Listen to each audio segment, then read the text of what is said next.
السلام علیکم، خوش آمدید ہمارے چینل کہانی سینٹر میں۔ دوستو، آج بھی میں ایک نئی کہانی کے ساتھ حاضر ہوئی ہوں، لیکن اپنی کہانی شروع کرنے سے پہلے آپ سب سے گزارش ہے، اگر آپ نے ہمارے چینل کہانی سینٹر کو اب تک سبسکرائب نہیں کیا تو پلیز سبسکرائب کر دیں اور ساتھ میں لگے بیل آئیکن کے بٹن کو بھی پریس کر دیں تاکہ ہماری ہر نیو آنے والی ویڈیو کی نوٹیفیکیشن سب سے پہلے آپ کو مل سکے۔ شکریہ۔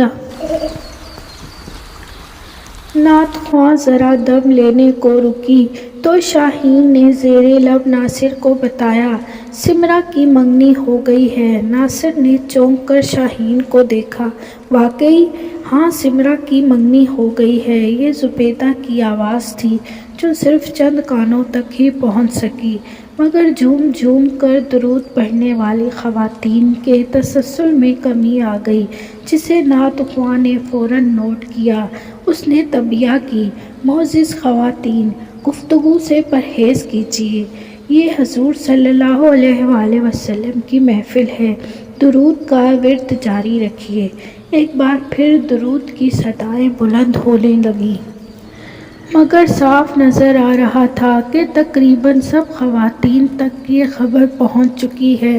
وہ ہل ہل کر درود پڑھتے ہوئے مسکرا مسکرا کر سمرا کو ہی دیکھ رہی تھی، جو شرمندہ شرمندہ سی نظریں جھکائے تائید انداز میں گردن کو خم کیے بیٹھی تھی۔ جیسے ہی میلاد ختم ہوا اور کھانے کا دور چلا، خواتین نے سمرا کو گھیر لیا۔ کیوں بھائی سمرا، چپ چپاتے ہی منگنی کرا لی؟ وہ کیا جواب دیتی، بس مسکراتی رہی۔ کہاں ہوئی منگنی؟ کون ہے وہ خوش نصیب؟ شادی کب ہو رہی ہے؟ ہر طرف سے سوالوں کی بوچھاڑ ہو رہی تھی۔ بات اچنبے کی ہی تھی۔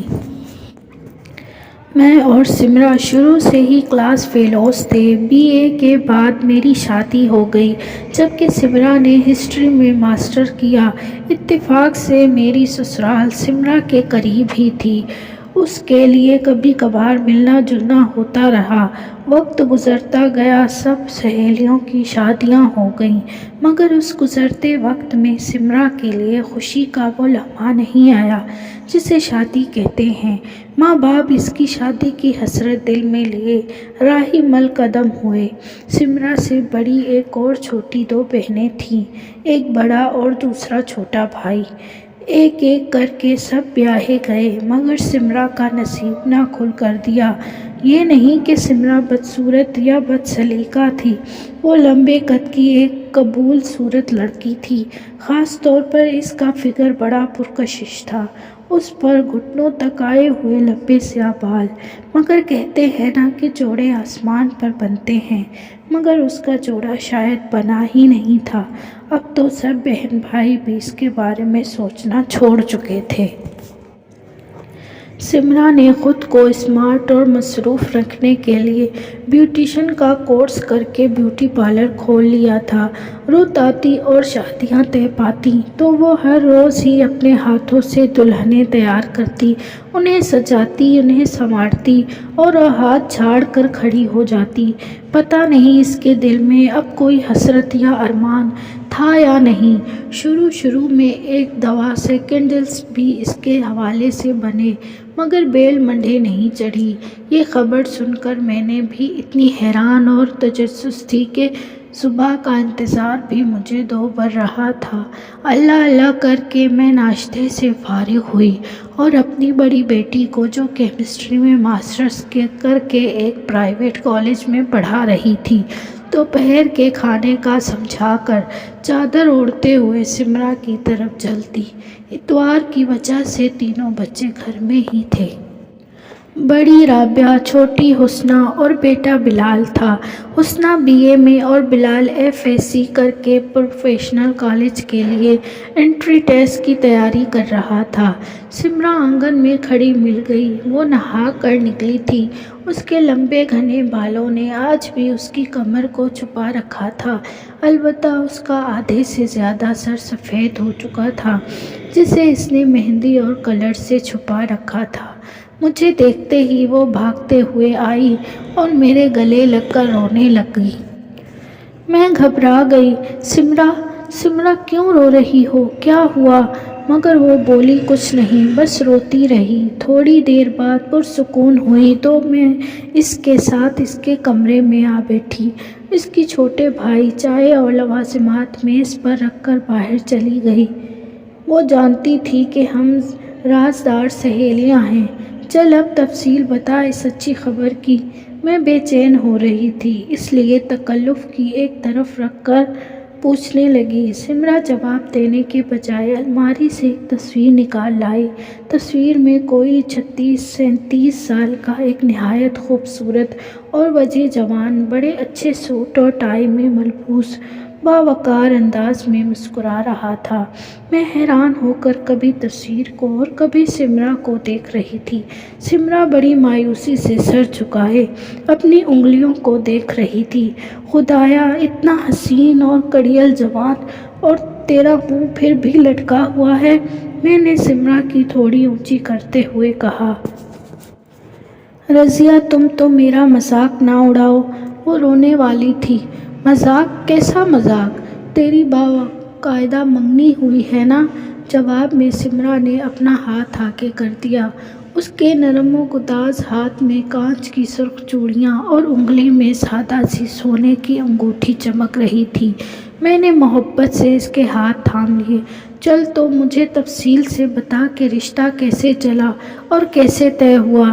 اس پر سمرا نے بتایا کہ ان کے آبائی گاؤں میں کسی شادی میں صادق کے والدین نے سمرا کو دیکھا اور اگلے دن ہی وہ ان کے گھر آ پہنچے اور اس وقت تک آتے رہے جب تک انہوں نے سمرا کو منگنی کی انگوٹھی نہ پہنا دی۔ اس نے بتایا کہ صادق 3 بھائیوں میں سب سے چھوٹا اور پیشے کے اعتبار سے ڈینٹل سرجن ہے۔ اسی سلسلے میں وہ امریکہ چلا گیا اور وہیں کا ہو رہا ہے۔ 2-3 بار اپنے والدین سے ملنے پاکستان آیا، مگر چند دنوں کے لیے، البتہ اپنے گھر والوں کے لیے باقاعدگی سے خرچ بھیجتا ہے۔ تحفے تحائف آتے رہتے ہیں، مگر اسے مستقل باہر ہی رہنا ہے۔ اب تقریباً 12 سال بعد اس نے اپنے والدین سے اس خواہش کا اظہار کیا ہے کہ وہ کسی پاکستانی لڑکی سے شادی کرنا چاہتا ہے۔ اسی نے کسی کے ذریعے سمرا کے لیے پیغام بھیجا۔ صادق کے والدین نے بھی سمرا کو بہت پسند کیا، اس لیے انہوں نے منگنی کر دی اور اب جلد ہی شادی کی تاریخ رکھی جاتی ہے۔ میں بھی ساری تفصیل جان کر حیران تھی کہ کہیں کوئی غلط فہمی یا ابہام تو نہیں تھا۔ سمرا مکمل طور پر ان کے سامنے تھی۔ چھوٹے بہن بھائیوں کی شادیاں، ان کے بچے، سب ان کے علم میں تھے۔ سمرا کا ڈھلتا ہوا جسم اب اس کی عمر کی چغلی کھانے لگا تھا، مگر سسرال والوں نے تو جیسے ہر چیز کو نظر انداز کر کے سمرا کو لے جانے کا عزم رکھا۔ سمرا سے ایک بڑے بھائی خالد اور ایک بہن بڑی تھی، باقی سب بہن بھائی چھوٹے تھے۔ بہن بھائیوں میں اس رشتے پر کافی پریشانی رہی، کیونکہ آخر کو وہ ان کی بہن تھی۔ اتنی عمر میں شادی ہو اور دوبارہ وہ ان کے دروازے پر آ بیٹھے تو سب نے کئی طریقوں سے سسرال والوں کو ٹالا، مگر ان لوگوں کا رویہ اتنا مثبت تھا کہ سب کو ہتھیار ڈالنے ہی پڑے۔ اب وہ سب دعاؤں کے ساتھ اسے رخصت کرنے کی تیاریوں میں لگے ہوئے تھے۔ میں نے سمرا کو دلاسا دینے کی کوشش کی۔ دیکھو سمرا، کبھی کبھی وہ ہو جاتا ہے جس کے بارے میں ہم سوچتے بھی نہیں۔ اب تم سارا معاملہ خدا پر چھوڑ کر خوشی خوشی اپنی نئی زندگی کی تیاری کرو۔ میں نے اس کے ٹھنڈے ہاتھ تھام کر کہا۔ رضیہ، میں خود کو لاکھ سمجھاتی ہوں، مگر عمروں کا یہ فرق، اس کی شکل صورت اور وحایت میرا دل نہیں قبول کرتا۔ وہ بالکل بھی مطمئن نہیں تھی۔ اچھا یہ بتاؤ کہ تمہارا پاسپورٹ بنا ہوا ہے؟ میں نے اس کا دھیان بٹاتے ہوئے پوچھا۔ ہاں، صادق کا فون آیا تھا، اس نے شناختی کارڈ کی فوٹو کاپی اور کچھ کاغذات منگوائے تھے جو بھائی نے بھیج دیے ہیں۔ بڑی جلد ہی ہے بھائی صادق کو ہر کام وقت سے پہلے ہو رہا ہے۔ میں نے اسے چھیڑا۔ وہ سر جھکائے اپنے ہاتھوں کو دیکھتی رہی۔ کبھی تمہیں بھی صادق نے فون کیا؟ میں نے پوچھا۔ وہ ہر کام کے سلسلے میں مجھے ہی فون کرتا ہے، سمرا نے انکشاف کیا تو میں نے آنکھیں نکالی۔ اچھا، تو یہ مزے ہو رہے ہیں یہاں؟ وہ صرف مسکراتی رہی۔ اس وقت اس کے چہرے پر ملکوتی نور تھا جو ایک پراعتماد بیوی کے چہرے پر اپنے جیون ساتھی کے لیے ہوتا ہے۔ میں دل ہی دل میں دعا مانگ رہی تھی، خدایا سمرا کو سرخرو کرنا۔ شادی کی تاریخ رکھی جانے سے پہلے نکاح کا غلغلہ اٹھا۔ پتہ چلا کہ کاغذات کی تیاری کے لیے نکاح پہلے ہوگا تاکہ باقاعدہ رخصتی کے وقت سمرا صادق کے ساتھ امریکہ جا سکے۔ نکاح نہایت سادگی سے لاہور کے کسی ہوٹل میں ہوا۔ صادق ایک ہفتے کے لیے آیا تھا مگر سمرا کے گھر والوں کے سوا اس کی کسی اور سے ملاقات نہیں ہوئی۔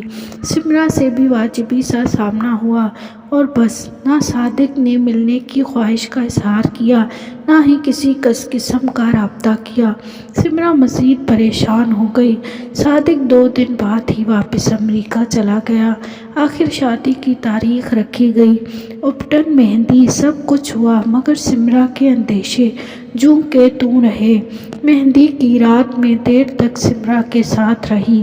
لڑکیوں کے لیے یہ رات عجیب محسوسات کی حامل ہوتی ہیں، اپنوں سے بچھڑنے کا غم، آنے والے رنگین لمحات کی سرگوشیاں، سکھیوں کی چھیڑ چھاڑ، پھولوں سے لدی ہوئی ڈالی جیسی گردن۔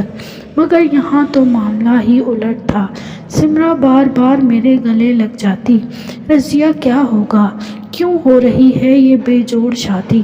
کیا ضرورت ہے صادق کو میری؟ یہ کوئی بڑا فراڈ تو نہیں ہے؟ میں اسے بہلاتے بہلاتے تھک گئی تو 100 اندیشے لیے گھر آ گئی۔ آخر سمرا دلہن بن گئی۔ جدید لباس اور میک اپ نے اسے اپنی عمر سے کئی سال چھوٹا کر دکھایا تھا۔ خاصا روپ آیا تھا، سب ہی تعریف کر رہے تھے مگر سیاہ سوٹ، سرخ ٹائی اور گلے میں پھولوں کا ہار ڈالے جب دولہا اسٹیج پر آیا تو سب مسحور سے ہو گئے۔ ہر دل سے سمرا کے لیے دعا نکلی، یا اللہ اس بچی کی لاج رکھنا۔ دلہن سسرال پہنچی تو دیہاتی رواج کے مطابق ڈھول اور باجوں سے اس کا خیر مقدم کیا گیا۔ رنگین پایوں والے پلنگ پر بٹھا کر جو رسمیں شروع ہوئیں تو صبح ہو گئی۔ کسی نے دولہا کو دلہن کے پاس لانے کی زحمت کی نہ کوئی حجلہ عروسی سجایا گیا تھا۔ اگلے دن سمرا کے میکے والے اسے لینے آ گئے۔ اسے امریکہ جانے کی تیاری بھی کرنا تھی۔ سب بہن بھائیوں کے ہاتھ پاؤں پھولے ہوئے تھے، آخر بہن کو اتنی دور رخصت کرنا تھا۔ اس دوران صادق کے فون اس کے بھائیوں کے پاس آتے رہے جس میں وہ سامان کی پیکنگ کے بارے میں اور سمرا کے لباس کے بارے میں خصوصی ہدایت دے رہا تھا۔ سمرا گمسم سی کھڑی رشتہ داروں سے مل رہی تھی۔ باوجود کوشش کے مجھے تنہائی میں اس سے بات کرنے کا موقع نہ مل سکا اور تیسرے دن صبح 9 بجے وہ لاہور کے لیے روانہ ہو رہی تھی جہاں سے امریکہ کی فلائٹ لینی تھی۔ اسے کار میں بٹھاتے ہوئے خالد بھائی رو دیے۔ سمرا، میں نے جو کچھ کہا تمہارے بھلے کے لیے کیا، اب اس فیصلے کو نبھانا تمہارا کام ہے۔ سمرا خالد بھائی کے گلے لگ کر پھوٹ پھوٹ کر رونے لگی۔ باقی بہن بھائی بھی زاروں قطار رو رہے تھے۔ اس موقع پر صادق آگے آیا۔ اس نے بڑے آرام سے سمرا کو ان سے الگ کر کے کار میں بٹھایا، پھر خالد بھائی کے شانے تھپ تھپا کر بولا، خالد بھائی پریشان نہ ہوں، وہ ایک پڑھی لکھی سمجھدار عورت ہے، انشاءاللہ اپنے بارے میں صحیح فیصلہ کرے گی۔ سمرا کچھ حیران ہو کر صادق کو دیکھنے لگی۔ پتہ نہیں ابھی اور کون سا فیصلہ کرنا باقی ہے۔ شادی ہو گئی ہے، پردیس جا رہی ہوں اور مجھے کون سا امتحان دینا ہے۔ اس کے اندیشے پھر اسے ڈسنے لگے۔ وہ نڈھال ہو کر کھڑکی سے باہر کھڑے بہن بھائیوں کو دیکھنے لگی۔ آنسوؤں کی مالا پھر بننے اور ٹوٹنے لگی۔ پتہ نہیں کب صادق اس کے پاس آ بیٹھا، کب گاڑی چلی، مگر جب ایک مہربان ہاتھ نے ٹشو سے اس کی آنکھیں پونچھی تو اسے پتہ چلا کہ صادق اس کے برابر بیٹھا اسے پرسکون کرنے کی کوشش کر رہا تھا۔ وہ سیدھی ہو بیٹھی۔ ایئرپورٹ کی کارروائیوں میں سمرا زیادہ تر بیکار ہی رہی۔ صادق بڑے سکون سے تمام کام انجام دے رہا تھا۔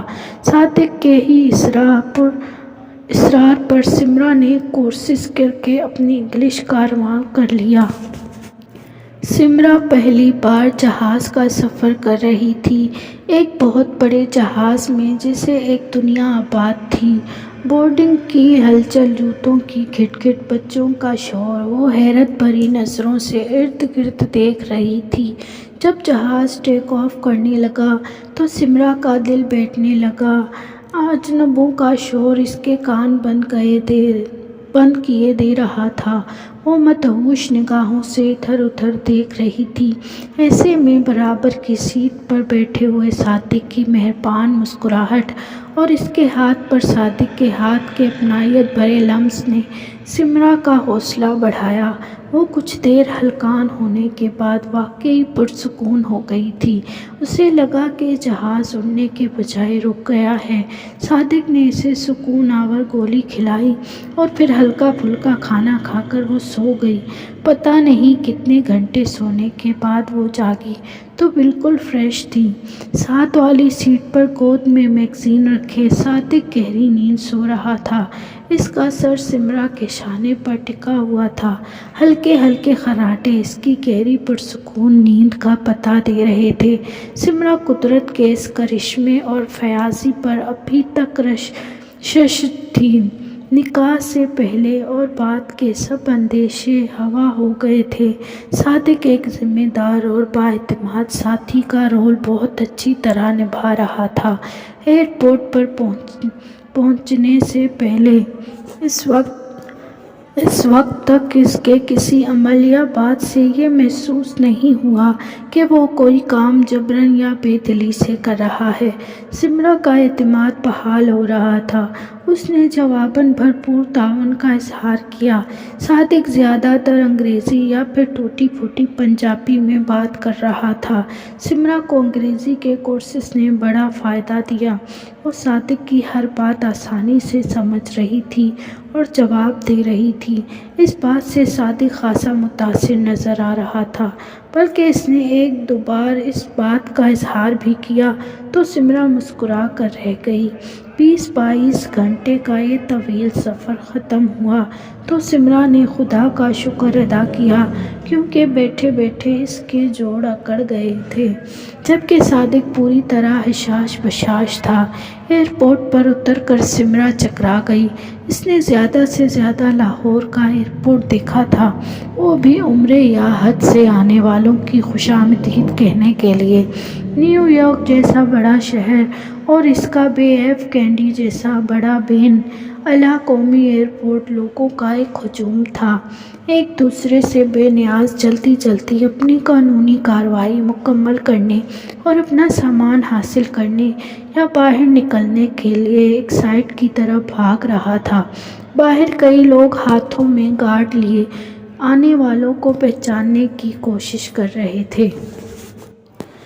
صادق نہایت مہارت اور سکون سے اپنے کام نمٹا رہا تھا۔ بالآخر وہ اپنا سامان ٹرالیوں میں لاد کر باہر نکلے۔ صادق نے سمرا کو اوور کوٹ اور گرم اسکارف پہنا دیا تھا۔ پاؤں میں گرم جرابیں اور بند جوتے تھے، پھر بھی اسے سردی لگ رہی تھی۔ صادق بے چین نظروں سے ریسیو کرنے والوں کے ہجوم کو دیکھ رہا تھا۔ اچانک دو ننھے ننھے ہاتھ بلند ہوئے۔ ہائے پاپا! صادق تیزی سے آگے بڑھا۔ موٹے موٹے گرم لباس میں تقریباً 8-9 سال کا ایک لڑکا اور اس سے ذرا پیچھے ایک چھوٹی گڑیا جیسی لڑکی، دونوں بھاگ کر صادق کی ٹانگوں سے لپٹ گئے۔ ان کے پیچھے پیچھے ہائی ہیل پر کھٹ کھٹ کرتی ایک اسمارٹ، دبلی پتلی اور ذرا پستہ قدر عورت تیزی سے آگے آئی اور صادق سے بغلگیر ہو کر اب بڑی محبت سے اسے پیار کیا۔ پھر صادق کے ساتھ کھڑی سمرا کو بڑے لگاؤ سے اپنے ساتھ لگا کر بولی، ہائے سمرا، میں امینہ صادق ہوں اور یہ ہمارے بچے جنید اور روبی ہیں۔ پھر وہ بچیوں کی طرف مڑی اور جنید اور روبی آنٹی سمرا سے ملو۔ بچے حیران نظروں سے سمرا کو دیکھ رہے تھے اور انہوں نے جھجکتے ہوئے سمرا کو ہائے کہا۔ سمرا اس کا روائی کے دوران بت بنی کھڑی تھی۔ اس کہانی کا بقیہ حصہ اگلی قسط میں ملاحظہ کیجیے گا۔ شکریہ۔